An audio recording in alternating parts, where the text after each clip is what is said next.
My name, as you heard, is Alan Moskin. I live in Nanuet, New York, in Rockland County. I'm a retired civil trial attorney from New Jersey, and a World War II infantry soldier and a liberator. I can be graphic. I don't mess around. I tell it like it is. I don't think you guys look old enough that I'm not going to offend anybody, but if I use words that I do, I apologize in advance, but I'm not changing anything. What you hear is what happened. That's how I do it. Take it or leave it.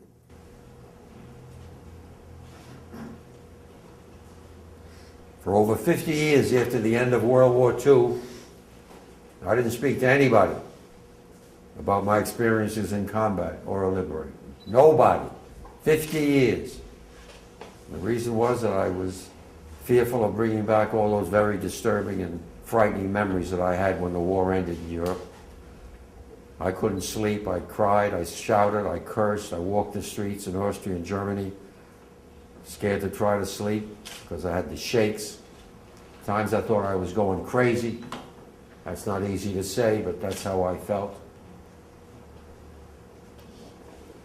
It was like I had a key to part of my brain, and I just took that key, I locked up the brain, and I threw it away, and I want to talk about combat or what I had seen as a liberator, because I thought I was going to bring back all those frightening memories. I'm sure I had PTSD. You know what PTSD is? Post-traumatic stress disorder. Right. And they didn't know what that was back in the 40s. They used the term shell shock or battle fatigue, something like that. They said you're away to a place you didn't want to go if you acted a little wacky. So for that reason, I said, I'm not going to speak, and that was not to my mother, my father, brother, girlfriend, later my wife, children, nobody. And then in 1995, a lady from the Holocaust Museum in Spring Valley in Rockland County, where I live, heard, oh, Mr. Moskin, called me on the telephone. We heard you were with Patton's army, you were a liberator, you combat, so you have to speak to the young people. I said, I'm not speaking to anybody. And this went on for a while, and then she started telling me about these people like Hutton Gibson, Mel Gibson's father, a fellow by the name of David Irving in England, and Ernst Udell in Kent, all saying that the Holocaust didn't happen, the Holocaust was a myth. Well, I started taking that personal. I mean, she was getting me worked up. The Holocaust didn't happen. I knew I wasn't, I hadn't hallucinated. So finally she said, why don't you speak, give it a try. Too much for you, that's the end of it. So I spoke for the first time at the Nanuet Mall in Rockland County, where I live. And I was dead wrong. Because when I spoke for the first time, it was like a catharsis.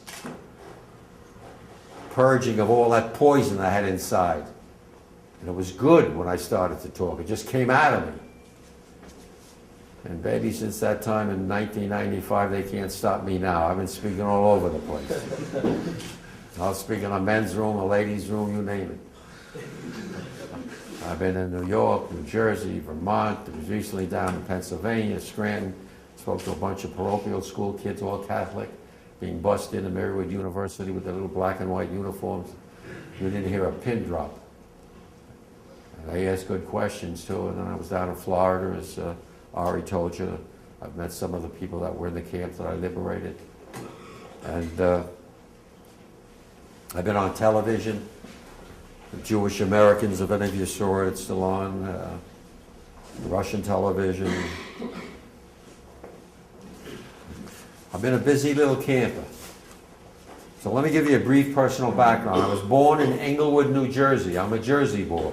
That's in Bergen County, not far from the George Washington Bridge. If my math is correct, I was born on May 30th, 1926.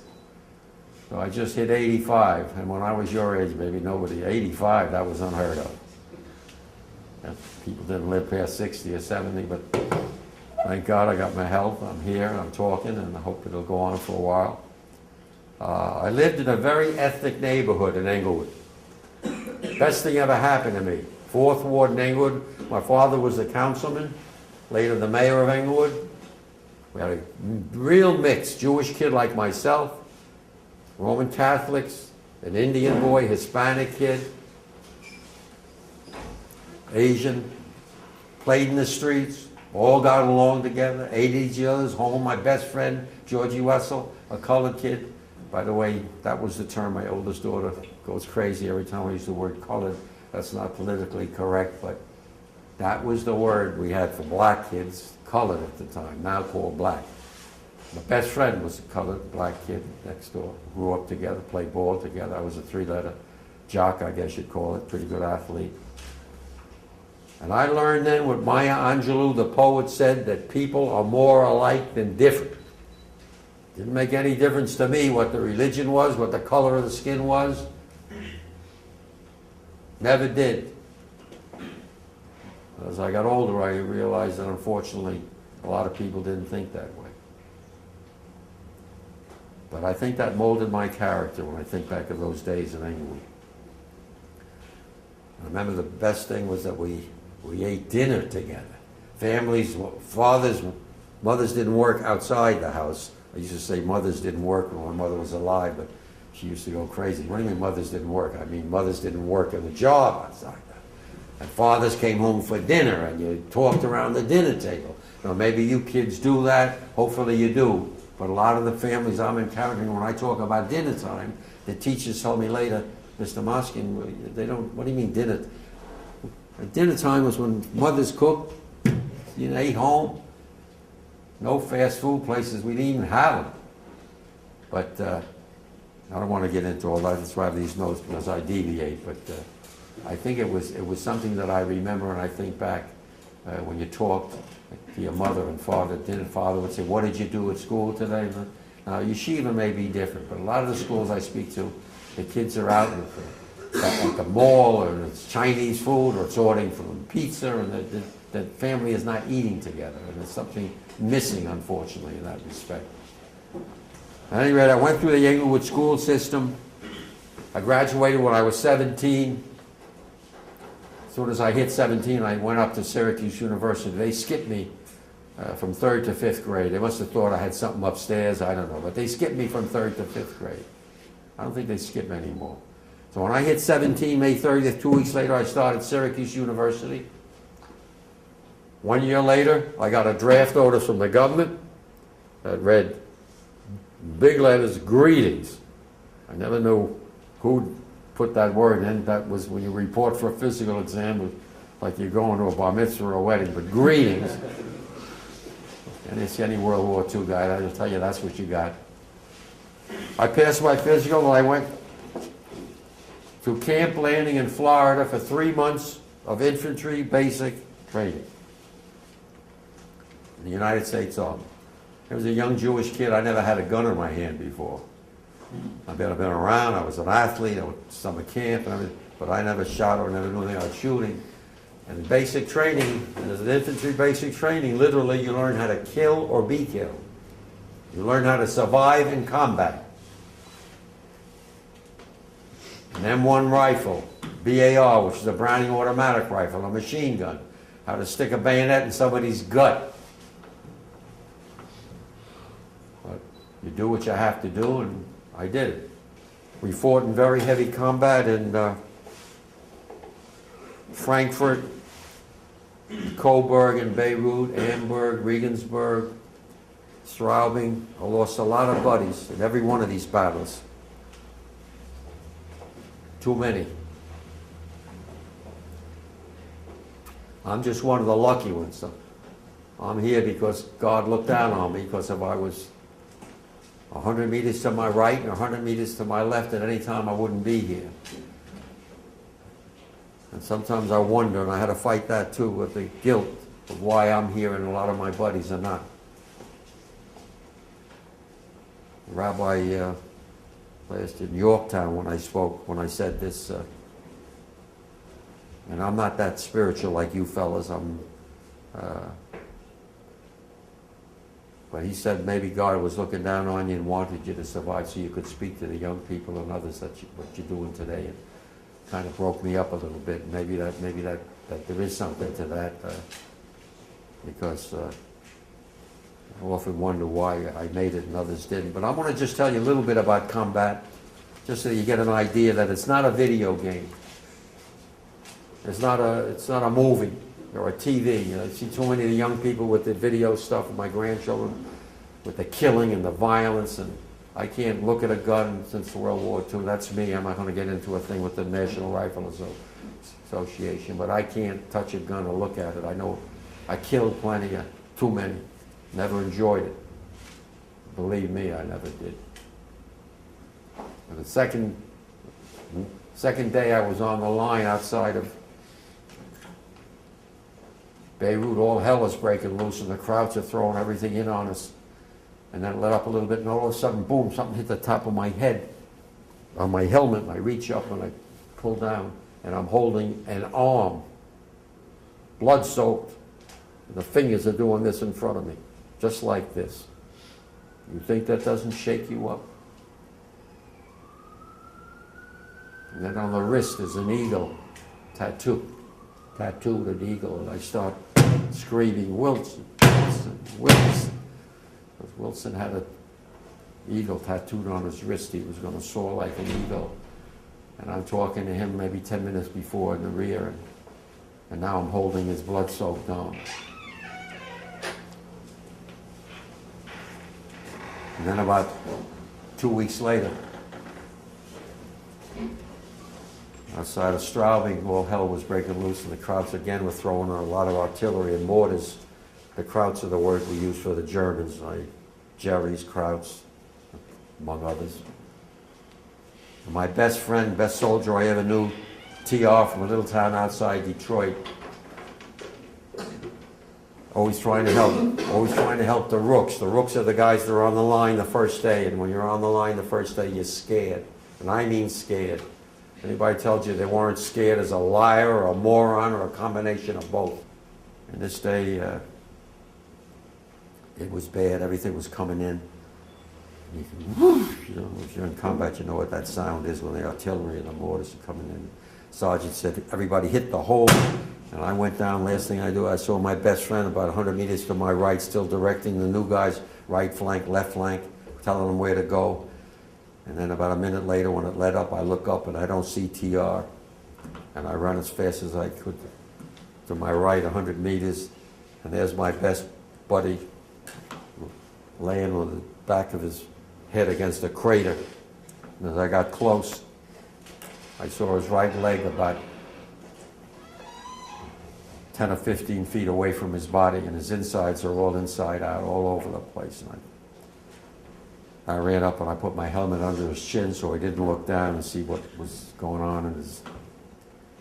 And he said to me, Allie, can you help me? Allie, can you help me? He's the only one who called me Allie. I don't feel anything, I'm numb. Can you help me? Those are the last words he said to me, and the sergeant said, come on, college boy, get your rump up and get going. You can't stay back with the wounded. Those are the orders. You can never stay back with the wounded. And I had to leave my best friend dying in a filthy crater in Germany, and you don't get over that, believe me. And the lieutenant asked me to write the letter to his mother. Usually lieutenants do that. And then 3 or 4 nights in a filthy foxhole, I was scribbling with a crayon on toilet paper, anything I could get to his mother to tell him what a great son she had. And he didn't die with pain or died as a hero and everything else. So we became very close after the war, his mother and I went out there a couple of times on the anniversary of his death. You don't read about this stuff in the newspapers. This is kind of, I'm just giving you a little sideline here. And the last thing I'll tell you, I can tell you things a lot more graphic, but I'm not here to do that. But the last thing is a little bit different. I was a scout, and the scouts go in ahead of the main outfit to make sure we don't get ambushed by the crowds. And this particular day, we're outside, I think it was Coburg, Santana Rios, my buddy, the two of us. And we came under fire from a second floor ledge, and Santana was in the open. I got behind a Panzer tank, and the shooter didn't see me, and he came out of the second floor. I saw him, I made a couple of shots, and I was lucky. I made a hit, He fell down to the ground. We ran up, no pulse, looking down, this handsome, really handsome, blonde, blue-eyed, young soldier. I was only 18, hadn't turned 19 yet. 15, 16, but blonde eyed, blue eyes, and handsome. Later realizing he was probably a member of what's called the Hitler Jugend. I don't know if you've studied about the Hitler Jugend or the Hitler Youth. And near his body was a helmet, and inside was a picture of an elderly man and woman. And underneath scribbled, "Wir lieben dich, Mutti und Vati." Know what that means? I love you, Mom and Dad. And even though that was the enemy, and the rational part of my brain said he would have blown me away if he saw me behind that tank. And I did my job and I followed orders. I couldn't get the fact that I killed this young teenager that was never going to go home to his mother and father. And as I said before, I didn't enjoy killing, and this particular incident was one of my nightmares over and over again. I'm going to tell you again that combat is not a video, TV, movie, or whatever. And again, there are no heroes in foxholes. There are no atheists either, I can tell you that. Guys wet their pants the first day when they're in there. That's nothing to be embarrassed about, and they do worse than that.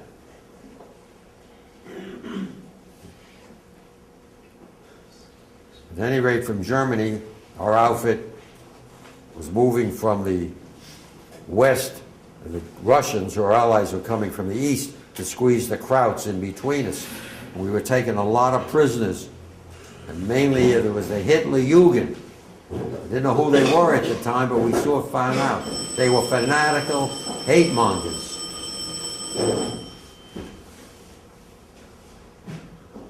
And they inflicted a lot of casualties. I lost a lot of buddies because of this Hitler Youth. The two elements of the Nazis that were the Waffen-SS, those lousy cowards, murderers, and the Hitler Youth. I had no problem with the Wehrmacht. That was the German soldier. To me, they were doing their job like we were doing ours. But the hate from the Waffen-SS, I had 5 buddies taken prisoner. And the Waffen-SS, and we found them 24 hours later. And 2 craters, each one with a bullet here. That's the Waffen-SS. I gotta watch what I'm going to say. So.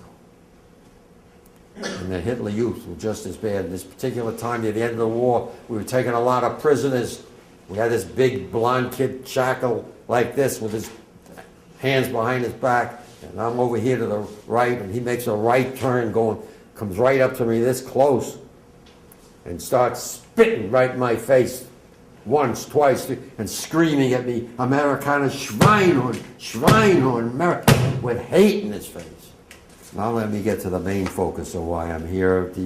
Around the beginning of May 1945, we came across a POW camp. You know what that is? Prisoner of war camp, and mostly RAF. That's what the RAF was. Gotcha. Royal Air Force, British flyboys. Pretty good shape, a little thin. And all of a sudden, thank you guys, geez, they were happy, they were free, thank God, blah, blah, blah. And then I heard some, guys, we hear there's a camp for Jews. There's a camp for Jews a few kilometers away. So we all looked at each other, my buddies and me, what's he talking? Camp for Jews? We didn't know anything about camps for Jews. And I say that because in Q&A and many of the places I speak, some of the kids come up afterwards and say to me, "Mr. Moskin, you said you didn't know about camps for Jews. I thought you went over there to liberate, to free the Jews." No, at our level, we didn't know anything about camps for Jews. I'm not talking about President Roosevelt and the mucky mucks up top.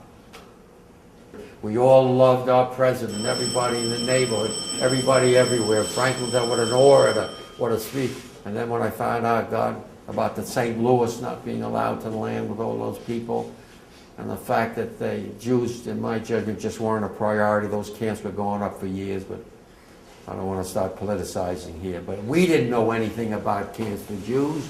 And we were supposed to go toward Linz in Austria, where there was still some combat fighting going on. And we went into this forest. It was damp. It was dank. And all of a sudden, there was the most offensive, nauseating stench you can imagine. A smell that got into your nostrils, into your brain. We all looked at each other. What in the is that smell? Woo! It got worse and worse. And all of a sudden, we came out through the trees. I remember seeing barbed wire, like a compound, and up on the top in big letters, Arbeit macht frei. Literally, it's supposed to mean work will make you free. What a bunch of garbage that turned out to be. There was very little resistance. There was just one SS guy. For some reason, he was told to drop his gun by the interpreter in German 5 times. I was there. The idiot wouldn't drop his gun. So we had to blow him away. That's the last mistake he made. When we entered this camp, cut through the barbed wire, it turned out to be the Gunskirchen Lager, a subcamp of Mauthausen in Austria. When we entered that camp, it was the most horrific sight I've ever seen or ever hoped to see the rest of my life. There were piles of skeletal bodies on the left, and I mean skeletal. And on the right, the same thing. The stench I told you about. We had bandanas trying to cover up nose. Those who were alive were so emaciated it defied description. They were like, all I remember looking at like bones with no flesh, broomsticks. There was no flesh, cheeks all hollowed out, the eyes sunken back deep into the sockets of the head. No hair, most of them. The teeth that they had were discolored. There were sores all over the body. Unbelievable. We looked at each other, we couldn't believe what we were seeing.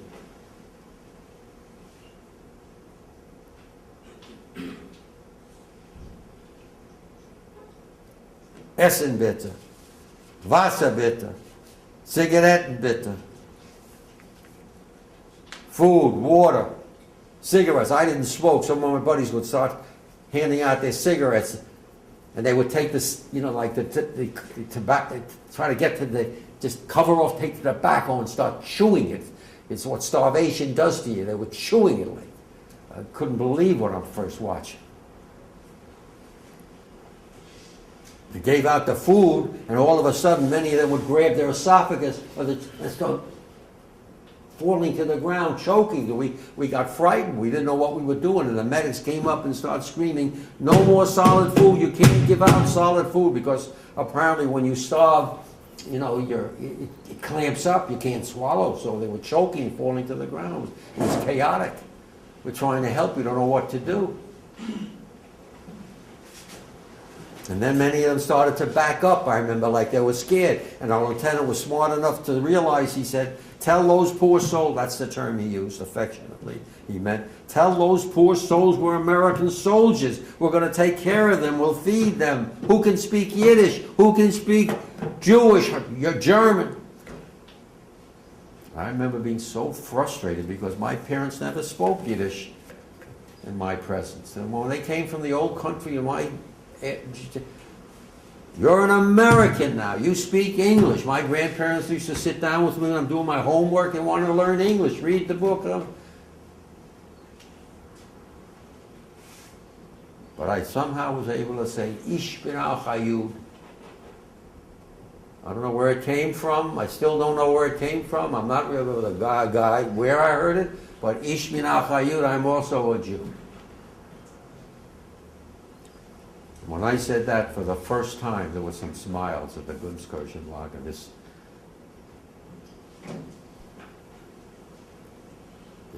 This elderly gentleman came down on the ground, and he started to cry, and he started to kiss my boots were blood-soaked in mud, and he's on the ground, and, you know, I knew he meant well, but I felt uncomfortable, like somebody groveling at my feet, so I didn't want him to do it, so I picked him up like on the armpits. And he was this way, and I picked him up, and as I picked him up on the back, first of all, the smell of God, it was so bad. And the back of the nape of his neck had these pussy sores, these festering, pussy sores. Not only that, lice was crawling out of all these sores. I mean, I'm trying to give you the picture and how God gave me the strength. I wanted so badly to pull away, but I didn't, thank God. God gave me the strength to hold him, and he started to cry over and over again, and I started to cry. There was only one other Jewish kid that I remember. It's Herbie, somebody from Brownsville or somewhere in Brooklyn. You know, I'm a Jersey boy, so I don't know Brooklyn or Bronx. I think it was Brownsville somewhere, Herbie. We never knew last names. And then one after the other came up to you. Americana, Danke, Jude, Americana, Danke. It was very emotional. This was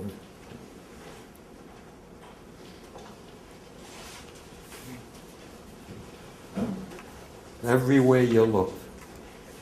Everywhere you looked in the Gunskirchenlager was the foul stench of the dead and the dying. And then our squad was then told to look, check the barracks. And I went into the barracks, and God, it was as far as you could see, hundreds of meters, 2 layers, you know, 2 bunks, one lower one. It was, I don't like to use the word sardine, they were like piled on top of each other, like squeezed in like sardines. Many dead, many in the terminal throes of dying, some laying on the muddy ground on top of each other, dead. The smell, you couldn't even stay in there. And I remember many looking and saying, "Because the Hilfen's me, somebody help me." I came out of there and I started screaming, "Medics, medics, medics!" The poor medics were overmatched. There were hundreds, if not thousands, of this all over the Gunskirchenlager, and they were trying to run from one to another, who they could save, who they couldn't save. I'm just trying to give you the picture of what was going on. When I came out, you couldn't stay in those barracks. The stench was so powerfully bad. And as I came out and I was screaming, "Medics, medics," I saw this dead horse, a dead horse, on the side of the road, and I saw 3 of these inmates with the bark of a tree, and they're digging it into the entrails of the horse, and they're pulling the guts out and chewing on it, and the blood is squirting all over. You picture that, what starvation does to you. Not a video game, not a movie, I'm telling you, the gospel. And then I can never forget this young lad with his outside the barracks with his head against the barracks. He was all like, to me, 50, 60 pounds. All I saw was bones, like a skeleton. And one of the medics was trying to console him, and he was mumbling, and he made eye contact with me. And I couldn't break the eye contact, and he looked at me and kept muttering. And I said to the medic was a pretty good interpreter. What is he trying to say? What is he saying? And the best I can remember, this poor kid was saying, "Why did they want to kill me? Why did they want to kill me? I didn't hurt anybody. I'm a good person. I didn't do anything. Why did they want to kill me just because I'm a Jew? Just because I'm a Jew?" Over and over again. And then his head just toppled down, and medic, no pulse. And that's how this young kid died. I don't know what I could have answered him. Why? That's how he died. Why did they want to kill me? I'm just a Jew. Because I was a Jew or something. And I remember a few times feeling weak in the knees, and I had seen a lot of combat, and I had seen a lot of death, but this was just overwhelming. Maybe because it was Jewish people, I was a Jew, I don't know, but I do know this, that many of my non-Jewish buddies, they were just as upset as I was, if not more so, and they screamed out, "They're going to kill every Nazi SOB. You don't treat people like this." After the war ended in Europe, in May of 1945, I remained in Austria and Germany as a member of the Army of Occupation. I was there for about a year, and I had the opportunity to speak to so many other GIs, Jews and Gentiles alike, as well as many hundreds of survivors who've been liberated from Dachau and Auschwitz-Birkenau, and Sobibor and Bergen-Belsen and Buchenwald and Majdanek and Kelno. Treblinka, there's so many. There were hundreds, if not thousands, of these camps, all the sub-camps, all over Europe, going up in the 30s and 40s. One story was worse than the next. They had photos of the crematoria, the gas chambers. It was ghastly. It was unbelievable horror. It was mind-boggling. It's 66 years ago, almost to the day. Left a mark on me. In my heart, my soul. I wish I could get rid of the mark, but I can't. I keep repeating over and over again. How did this happen?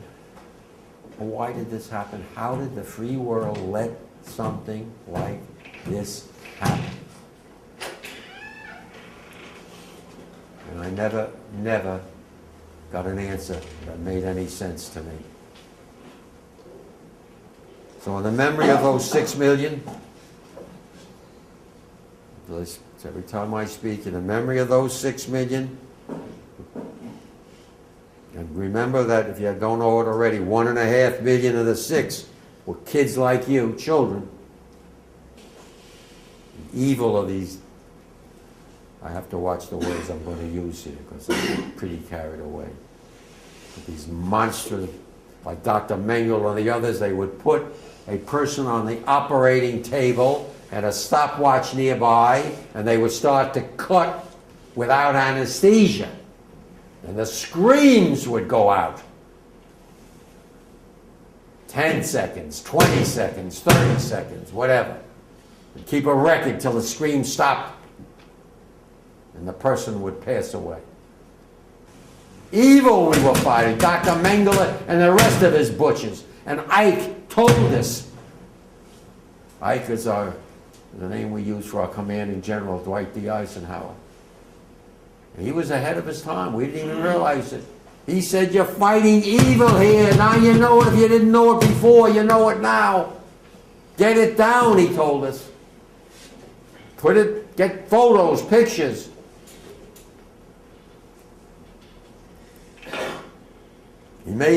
Our captain told us that the commanding general said, don't pick up the bodies, let the German civilians come in. We had to bring them in, let them look at the bodies, let them put them on the trucks. I got one picture here, I'll show you if you want to see it. So in the memory of all those poor souls, as my lieutenant said, who were savagely degraded, dehumanized, tortured, slaughtered, and murdered by the Nazis without cause or reason, you must never ever forget what happened in the 30s and 40s in Europe, and what I'm telling you here. And a fellow by the name of Maury, who came over to our company from headquarters company. Maury was a very religious Jew, much more so than me. And it was around Passover time. You know, you forget holidays when you're in combat on the line. One day you don't even know what day. But Maury did, and he knew it was Passover. And Sergeant Ali, who was a big regular Army guy from Tennessee, and I don't think he ever saw a Jew or a colored person in his life until he was in the service. He was tough as nails, but so Maury says to the sergeant, who's going back on 48-hour pass, R&R, we call it, rest and recreation, because you can't stay on a combat line every day. They try to alternate, to let you get 2 days of rest and recreation, or else you go batty altogether. So it was Sergeant Ali's time to go, and Maury said to the sergeant, Sergeant, could you possibly bring me back a little cup egg matzah and gefilte fish? And I'm looking at Sergeant Ali, and I'm saying, oh my God, he don't even know what he's talking about. You know, he's talking. It's amusing, but it's not amusing, but I'm saying. He's telling the Sergeant Ali to bring back matzah and gefilte fish. 2 days later, the sergeant comes. He's got this big wrap of cloth, and he comes up. I think it was outside Nuremberg, right near the end of the war. Where's Maury? Where's Maury? He opens up this and I say, oh my God, he's got egg matzah and he's got this tin of gefilte fish, and he even brought the chaim, you know, the horseradish. And where's Maury? And poor Maury had gotten hit by a mortar shell the day before. And Sergeant Ali, this big, tough, regular Army guy, so happy that he somehow had gotten this for Maury, and we had to tell him that Maury was gone. And he turned around, and I never saw him ever tear up, and he just lost it. And we all did. And I'll never forget that. Because we got people like that Ahmadinejad and the rest of his ilk saying that the Holocaust never happened, it's a myth. And they're going to, in 10, 15 years when we're all gone, like myself and the survivors, they're going to come out of the woodwork and continue to say the Jews made it up, it didn't happen, ba ba ba ba. And you guys, if you think I'm lying, I made this story up, then don't say anything. But I'm here because, believe me, I'm not getting the big bucks what I'm doing here. I'm doing it because it's important for you guys to hear the message. And don't look at the next one. Each one of you got to make sure that what I saw never, ever happens again. I want to thank you very much, and God bless you all, and God bless the United States of America. Thank you very much.